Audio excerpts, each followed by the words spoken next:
O almoço estava na mesa. Arroz, feijão, frango assado, farofa, salada. Eu tinha acordado cedo, como sempre. Tinha lavado, temperado, esperado o forno, arrumado a mesa com aquela toalha branca que eles tanto gostavam quando eram pequenos. Tinha colocado até um vaso com flores do jardim no centro, porque era domingo, porque era família, porque eu ainda acreditava que isso importava. Eram quase 2 da tarde quando ouvi o portão abrir. Entrou minha filha Camila, 32 anos, o marido dela, o Eduardo, e os 2 filhos deles, o Guilherme, de 8 anos, e a Isabela, de 5. Atrás deles, o meu filho mais velho, o Rodrigo, 41, sozinho como sempre, o celular já na mão antes mesmo de fechar a porta. Ninguém disse que o almoço estava bonito. Ninguém perguntou se eu precisava de ajuda. A Isabela correu para o quarto dos brinquedos que eu ainda mantinha lá. O Guilherme foi atrás, o Eduardo sentou no sofá e ligou a televisão. O Rodrigo ficou na entrada mexendo no celular. E a Camila foi direto para a geladeira, abriu, olhou e disse, sem nem me olhar: "Mãe, cadê o refrigerante? Eu falei que ia precisar de refrigerante. Eu não tinha comprado refrigerante. Ela não tinha falado nada sobre refrigerante. Mas eu não disse isso." Peguei a bolsa, as chaves e fui até o mercadinho da esquina. Comprei o refrigerante, voltei, servi a mesa, chamei todo mundo, sentamos. E durante aquela 1h30 de almoço, ninguém me perguntou como eu estava. Ninguém perguntou da minha semana, da minha saúde, dos meus planos. O Rodrigo respondeu 3 ligações de trabalho, no domingo, na minha mesa. O Eduardo e a Camila discutiram sobre uma viagem que iam fazer sem mim. Os meninos pediram sobremesa antes de terminar o prato. E eu fiquei ali, no meu lugar de sempre, servindo, levantando, trazendo, retirando. Quando terminaram, o Eduardo levou as crianças para o carro. A Camila me deu um beijo rápido no rosto e disse que estava atrasada. O Rodrigo disse que ia ligar durante a semana. Foram embora. Fiquei sozinha com a mesa cheia de pratos sujos, o vaso de flores que ninguém comentou e um silêncio que pesava mais do que qualquer palavra. Foi naquele domingo que eu percebi que tinha me tornado o cenário da vida dos meus filhos. Não a protagonista, não a convidada especial, o cenário. A casa onde as coisas aconteciam. A mulher que cozinhava, abria a porta, comprava o refrigerante que ninguém tinha pedido e desaparecia entre um prato e outro. E o pior não era isso. O pior era que eu ainda ia fazer tudo aquilo de novo na semana seguinte se nada mudasse. Naquele dia, eu ainda não sabia que aquele almoço seria o último em que eu serviria minha família daquele jeito. Mas algo dentro de mim havia quebrado. Não com barulho, não com choro. Havia quebrado em silêncio, como quebra uma coisa que já estava rachada há muito tempo. Meu nome é Marlene, tenho 63 anos, sou viúva há 11. Criei meus 2 filhos trabalhando como costureira, depois com uma pequena loja de roupas que mantive por quase 20 anos no mesmo endereço. Nunca fui rica, nunca fui miserável. Fui honesta, trabalhadora, presente. Fui a mãe que aparecia nas reuniões da escola quando os outros pais mandavam recado. Fui a mãe que ficava acordada quando eles tinham febre, que cortava o orçamento para não faltar nada, que abriu mão de viagens, de cursos, de sonhos próprios, para garantir que eles tivessem o que precisavam. Não faço isso para me elogiar. Faço porque é verdade. E porque é importante que você entenda de onde eu vim antes de entender aonde cheguei. O meu marido, o Antônio, morreu de infarto aos 56 anos. Foi rápido, sem aviso. Uma manhã ele estava aqui, à tarde não estava mais. Fiquei com 18 anos de casamento dentro do peito e 2 filhos para criar. O Rodrigo, que tinha 30 na época, já casado e morando fora, e a Camila, que tinha 21 e ainda estudava. Chorei o que tinha que chorar. Levantei, continuei. Esse é o tipo de mulher que eu sou. Ou o tipo de mulher que eu era, até aquele domingo de almoço com refrigerante que ninguém tinha pedido. A verdade é que a distância não começou de repente. Começou devagar, do jeito que as coisas ruins costumam começar, sem que a gente perceba direito, sem que a gente consiga apontar um dia exato e dizer: foi aqui. Foi aqui que minha família parou de me enxergar. Depois que o Antônio morreu, nos primeiros meses, eles estavam presentes. O Rodrigo ligava todo dia. A Camila vinha me visitar 3, 4 vezes por semana. Havia uma atenção, um cuidado, aquela solidariedade que a perda provoca nas pessoas. Eu era frágil. Eu precisava. Eles estavam lá. Mas a vida foi voltando ao normal para eles antes de voltar ao normal para mim. E aí, aos poucos, as ligações foram espaçando. As visitas foram ficando mais curtas. A Camila casou com o Eduardo 2 anos depois da morte do pai, e o casamento consumiu a atenção dela de um jeito natural, compreensível. O Rodrigo mergulhou no trabalho, como sempre tinha feito, e eu fui ficando para depois. No começo eu entendia, vida é vida, todo mundo tem as suas responsabilidades, os seus problemas, as suas urgências. Eu não queria ser um peso. Não queria ser aquela mãe que reclama, que cobra, que faz os filhos se sentirem culpados. Então eu não reclamava. Não cobrava. Continuava disponível quando me procuravam, continuava sorrindo quando apareciam, continuava cozinhando, lavando, arrumando, recebendo. E foi exatamente esse silêncio que ensinou aos meus filhos que tudo estava bem. Porque eu nunca disse que não estava. O primeiro sinal claro que eu ignorei foi no meu aniversário de 60 anos. Eu não faço questão de festa grande, nunca fiz. Mas 60 anos é uma data diferente, a gente sabe. É uma passagem. É um momento que pede presença, atenção, reconhecimento. Eu não pedi nada. Mas esperava, como qualquer pessoa esperaria, que minha família fizesse alguma coisa. O Rodrigo me mandou mensagem às 11 da manhã. Feliz aniversário, mãe. Muita saúde. O emoji de bolo, mais nada. A Camila e o Eduardo apareceram no fim da tarde com um buquê de flores comprado às pressas. Dava para ver pela embalagem amassada. E uma caixinha de bombons. Ficaram 40 minutos. Os meninos estavam agitados. O Eduardo olhava para o relógio a cada 5 minutos e a Camila disse que tinham outro compromisso. Outro compromisso. No meu aniversário de 60 anos, eu sorri. Agradeci o buquê. Disse que as flores estavam lindas. Fui até a porta com eles e despedi com um aceno de mão. Voltei para dentro. Sentei na poltrona da sala e fiquei olhando para o buquê de flores em cima da mesa, aquela embalagem amassada, e pensei: é assim que eles me veem? Uma obrigação que pode ser cumprida com 40 minutos e uma caixinha de bombons. Não chorei. Não liguei para reclamar. Fui fazer jantar para mim mesma e assisti a uma série que estava acompanhando. Esse foi o primeiro episódio.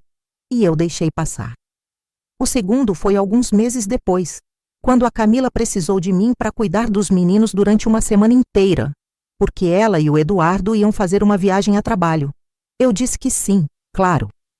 Fui até a casa deles, cuidei das crianças, levei para a escola, fiz comida, dei banho, ajudei com as lições. 7 dias seguidos. Quando eles voltaram, a Camila me agradeceu com uma mensagem no WhatsApp. Nem veio até mim pessoalmente, só uma mensagem. Obrigada, mãe, você salvou nossa vida. Salvou a vida deles. Mas não merecia nenhuma visita presencial para agradecer.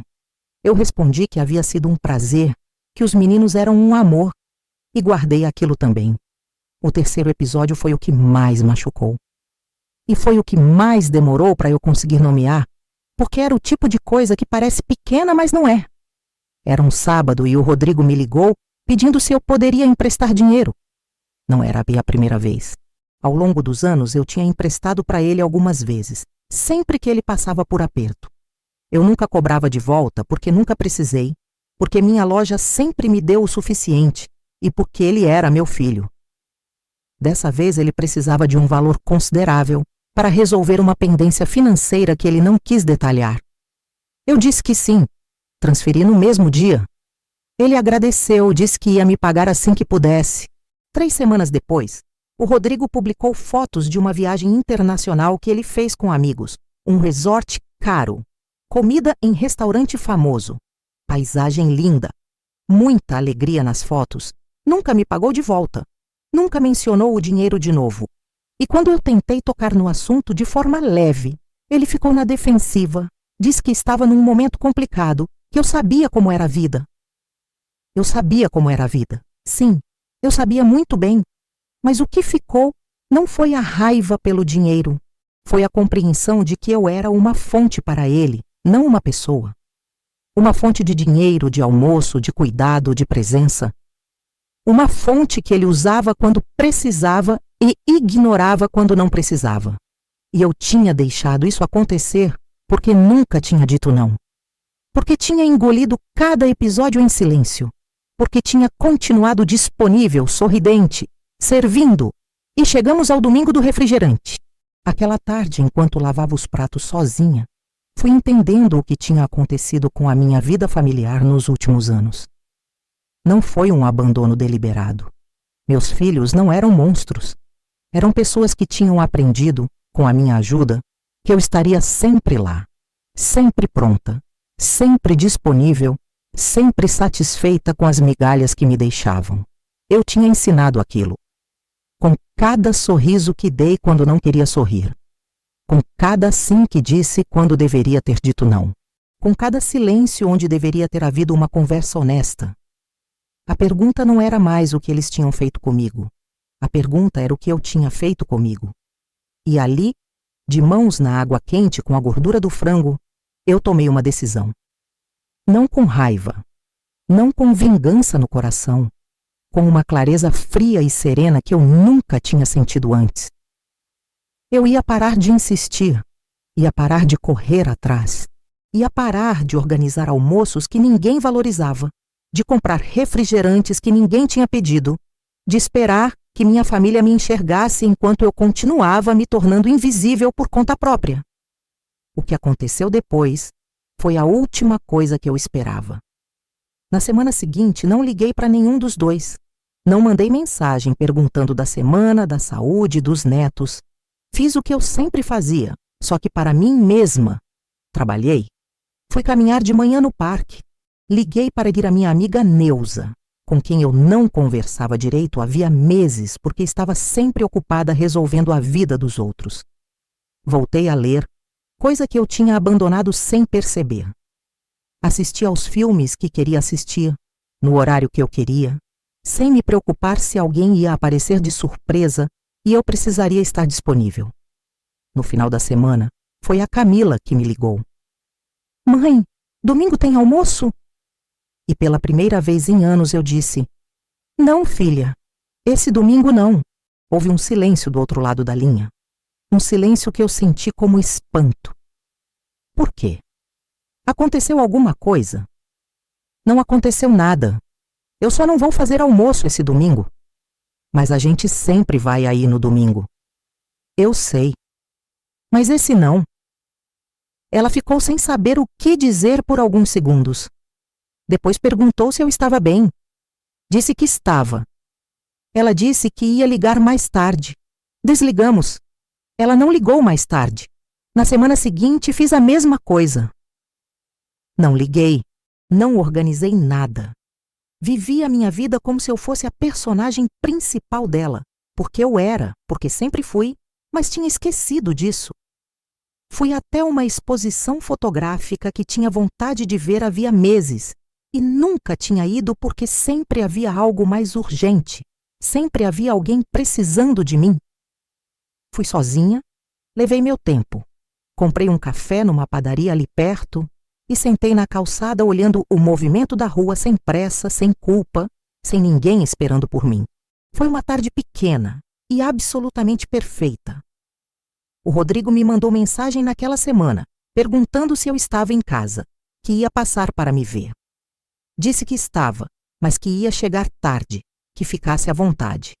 Ele apareceu, ficou uns 20 minutos, falou sobre o trabalho, sobre uns problemas com um sócio, voltou a pedir minha opinião sobre uma decisão financeira. Eu ouvi, dei a minha opinião, mas não ofereci solução. Não abri a carteira. Não me coloquei como responsável pelo problema dele.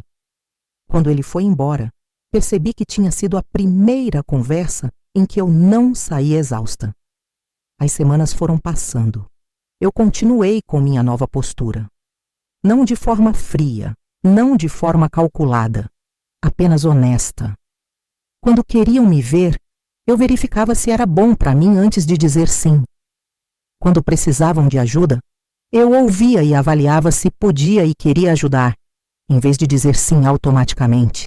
Quando o assunto era o dinheiro do Rodrigo, eu deixava a conversa seguir sem assumir o papel de banco. A Camila começou a achar estranho. Numa das nossas ligações, ela perguntou diretamente: "Mãe, você está diferente. O que aconteceu?" "Eu não estou diferente, Camila. Eu estou sendo eu mesma." "Mas você nunca foi assim." "Exatamente." Ela ficou quieta. Eu deixei o silêncio existir. "Você está com raiva de mim?" Ela perguntou por fim. "Não estou com raiva. Estou cansada de ser invisível. E como eu nunca falei isso antes, você nunca soube." Ela ficou sem resposta por um momento. Depois disse que ia pensar no que eu tinha dito. Desligamos sem resolver nada, mas com uma verdade colocada na mesa pela primeira vez. Foi o começo de uma conversa que levou semanas para acontecer de verdade. O que se seguiu não foi fácil. Não foi aquela virada mágica de novela em que todo mundo entende tudo de repente e pede desculpa chorando e a vida fica perfeita. A realidade é mais complicada e mais bonita ao mesmo tempo, justamente porque é real. A Camila ficou na defensiva por um tempo. Disse que eu estava exagerando, que ela sempre me amou, que eu nunca tinha reclamado antes. Eu disse que sabia disso, que o problema não era o amor dela, nunca tinha sido. O problema era como o amor havia sido expresso, ou melhor, como havia deixado de ser expresso. Que amor sem presença, sem atenção, sem enxergar a outra pessoa, vai se tornando uma palavra vazia com o tempo. Ela não gostou de ouvir isso. Ficamos alguns dias sem falar. Foi a primeira vez em décadas que eu fiquei dias sem falar com minha filha e não entrei em desespero. Fiquei desconfortável, sim. Havia uma dor sorda naquele silêncio. Mas havia também algo parecido com respeito próprio, e esse respeito pesava mais. O Rodrigo demorou mais para se aproximar. Meu filho mais velho sempre foi mais fechado, mais orgulhoso. Ele processou as mudanças no meu comportamento em silêncio, do seu jeito. Houve semanas em que eu mal tinha notícias dele, e eu não fui atrás. Confiei que ele voltaria quando estivesse pronto, ou que não voltaria, e que eu teria que aprender a viver com isso também. Mas ele voltou. Numa tarde de quinta-feira, ele apareceu sem avisar. Bateu na porta, entrou, sentou na cadeira da cozinha, que era sempre a dele quando era criança. Eu estava fazendo café. Fiz para os dois sem perguntar. Sentei na minha cadeira. Esperamos o café esfriar um pouco antes de falar. "Mãe, eu quero te pedir desculpa", ele disse, olhando para a xícara. Eu não disse nada. Deixei ele continuar. "Eu fui ingrato. Não foi de maldade, mas foi.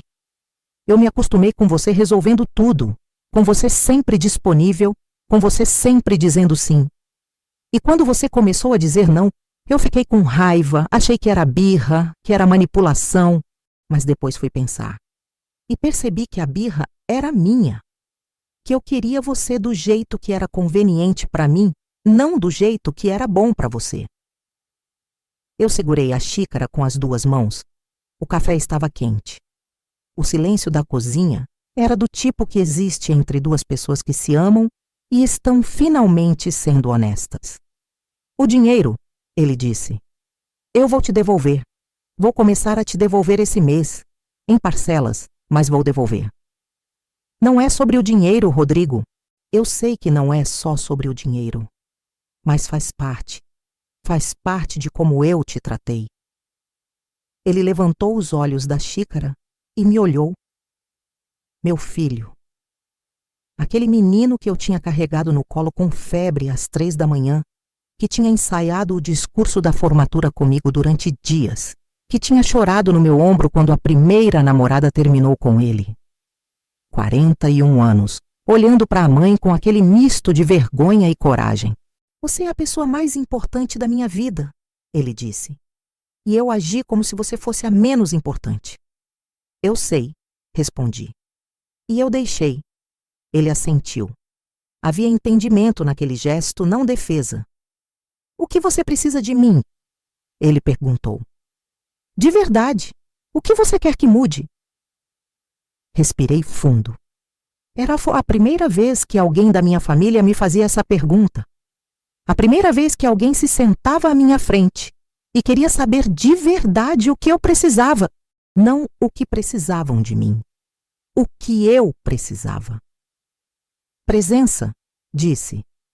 Não perfeita, não toda semana, não com hora marcada. Só real.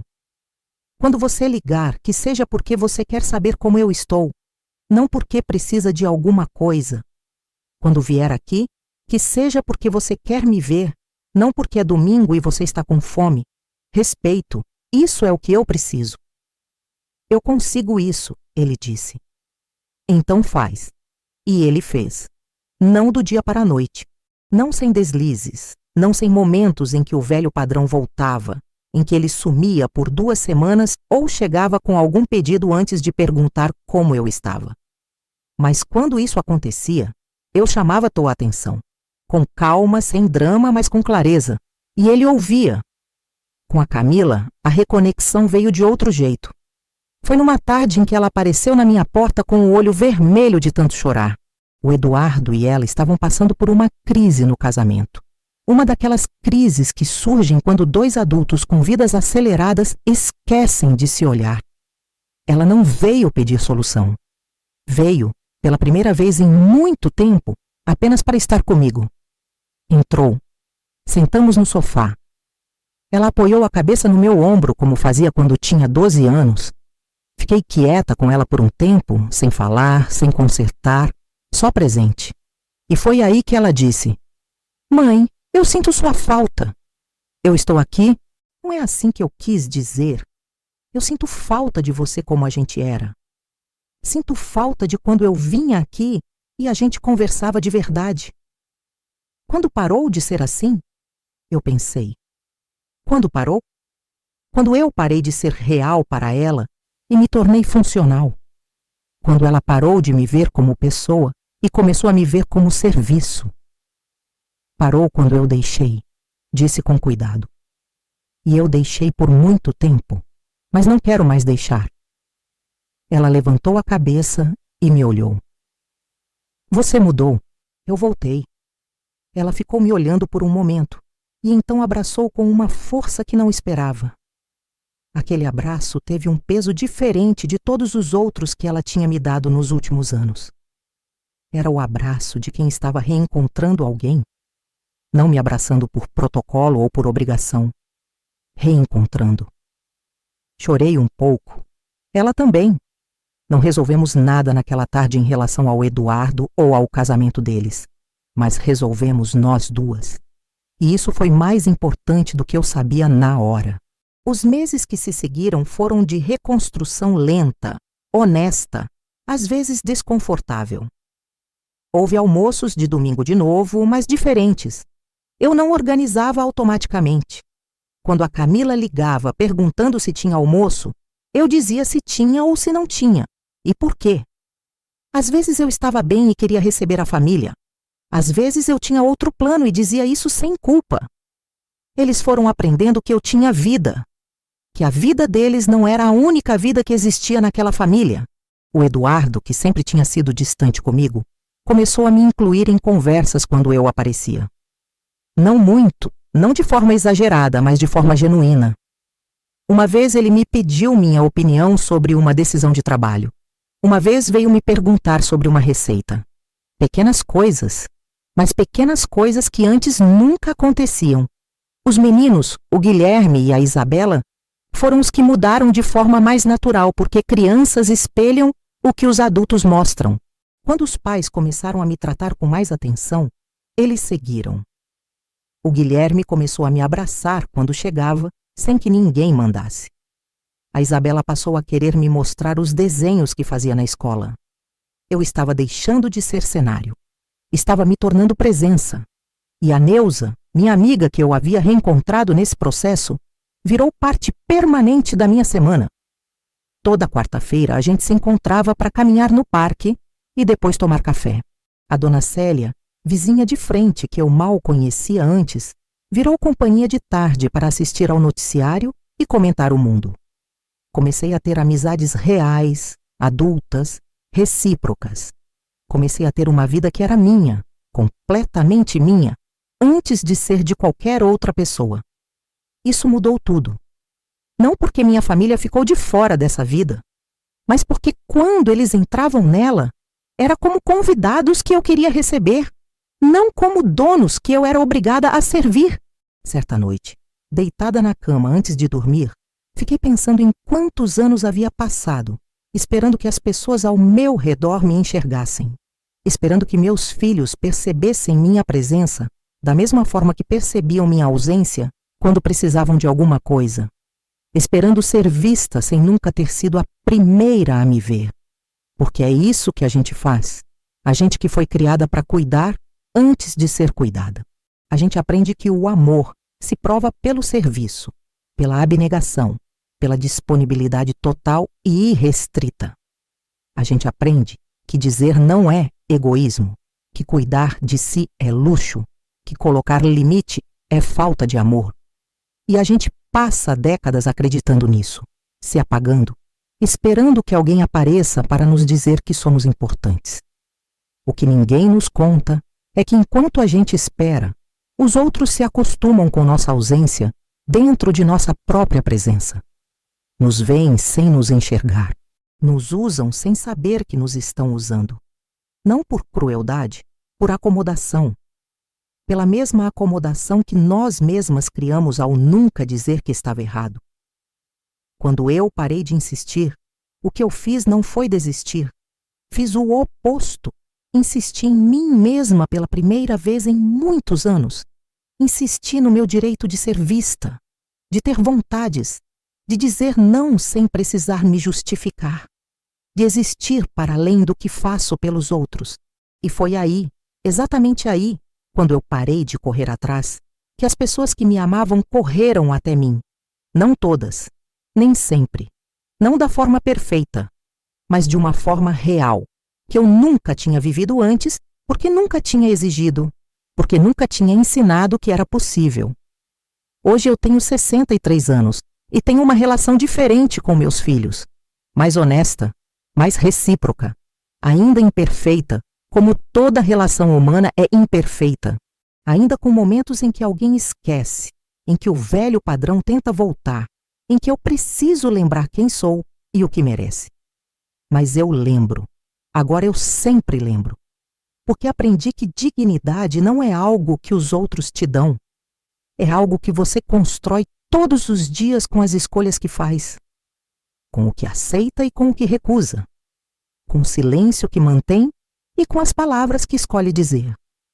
Aprendi que o amor real não exige que você desapareça para existir, que presença de verdade não é estar disponível para tudo e para todos a todo momento, que ser mãe não é ser invisível, que ser boa filha, boa nora, boa amiga, boa pessoa, não é apagar seus próprios limites para caber nos espaços que os outros te deixam. Aprendi que às vezes a coisa mais amorosa que podemos fazer é parar de facilitar o comportamento de quem está nos desrespeitando, mesmo que sem querer, mesmo que com amor, mesmo que sem perceber. Aprendi que o nosso silêncio pode ensinar tanto quanto nossas palavras, e que o silêncio certo, no momento certo, tem o poder de mudar uma história inteira. A minha história mudou. Não porque encontrei riqueza, não porque minha família se transformou em perfeição, não porque tive uma reviravolta miraculosa que resolveu tudo de uma vez, mas porque eu me recusei a continuar sendo o cenário, porque me lembrei de que eu era protagonista, porque escolhi, num domingo qualquer com pratos sujos e um vaso de flores que ninguém tinha comentado, que aquela seria a última vez que eu serviria uma mesa para ser ignorada. E essa escolha simples, silenciosa, sem drama e sem rancor, Foi a mais importante que tomei na minha vida. Não fui atrás. E foi aí que tudo mudou. Se essa história tocou o seu coração, compartilhe com alguém que precisa ouvir isso hoje. E se você quer mais histórias como essa, se inscreve no canal e ativa o sininho. Conta nos comentários de que cidade você está assistindo e me diz: você já passou por algo parecido?